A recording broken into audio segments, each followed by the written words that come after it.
Hey guys, the purpose of the video today is to just show the traceability aspects from beginning to end of what we were talking about through the workflow.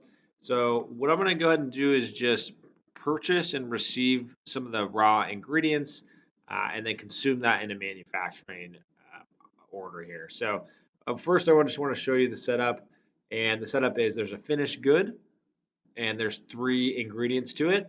And then what I did for each of these, I set up traceability by lots.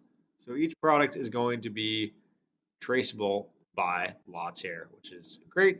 So the first thing we're going to do is receive those ingredients, the first three ingredients. And what I'm going to do is just to keep it easy, is receive all of these from the same vendor. You can obviously do this with different vendors, and I'm just going to receive the three different ingredients. So this has one name to it because this is what the internal facing name is for that vendor. But okay, I'm just going to go ahead and receive these products, one of each to consume in the operation. And if I confirm the order and turn this into a purchase order, it creates the receipt. So in order to receive the products, what I'm going to have to do is actually indicate what lot number belongs to each one. So in this case, I'm going to go ahead and say, okay, this lot number is this, and we're going to receive one of those first products into our main stock. And then again, this lot number, we're going to have to go ahead and go in and say, okay, the ingredient two, we're going to go ahead and say that's the lot number. We're going to receive one of those into stock. And then finally, the third ingredient here is we'll just receive this. So if I try to validate this right now, this will say, nope, you need a serial number on this, or a lot number, excuse me. And so I'm just going to put this in and say one. Okay. So we're just going to go ahead and receive all of these products into stock. So I'm going to validate this. And now I've brought those three ingredients into stock. I can see a traceability report of this receipt here and see, okay, ingredient one, ingredient three, ingredient two, and then here are those corresponding lot numbers from the vendor into stock in one. Okay, great. So now I'm going to go ahead and just create a manufacturing order, and I'm just going to create just a manufacturing order at this level. I'm going to keep things very simple, and this doesn't even have a routing to it, which is great. Okay, so what I'm going to do is go ahead and you'll see on each of these line items for the bill of materials that's associated with this finished good, the tracking. So the tracking means there is a lot number, there is a serial number, and then I'm just going to go ahead and mark this manufacturing order to do. I'm going to check the availability, so it'll reserve the ones that it needs to consume from what we have on hand. So it's going to reserve the ones that we just brought into stock that were traceable. So I'm going to check the availability here, and then it's going to reserve those. So these are all now in green. Again, they're still traceable, and we can go and produce this.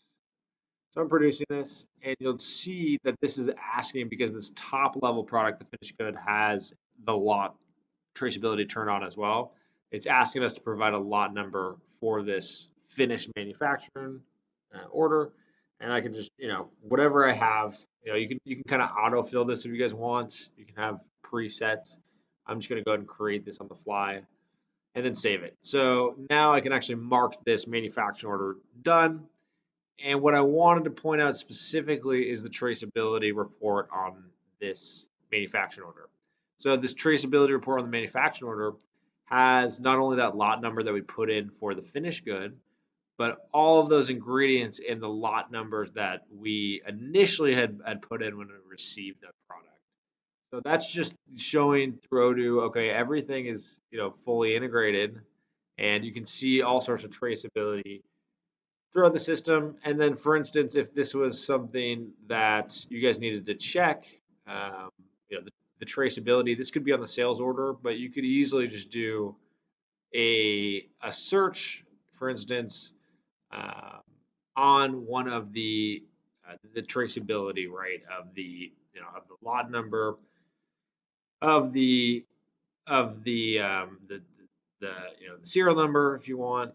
So this is how you just do it. You just do a filter, and then same thing on the sales order line is you can just filter the sales orders by traceability. So If the filter is not pre-built in here, we can go ahead and say, let's see, if is source text is terms and condition, then we can go ahead and help you guys add in the traceability filter here. So it'd just be a filter into traceability.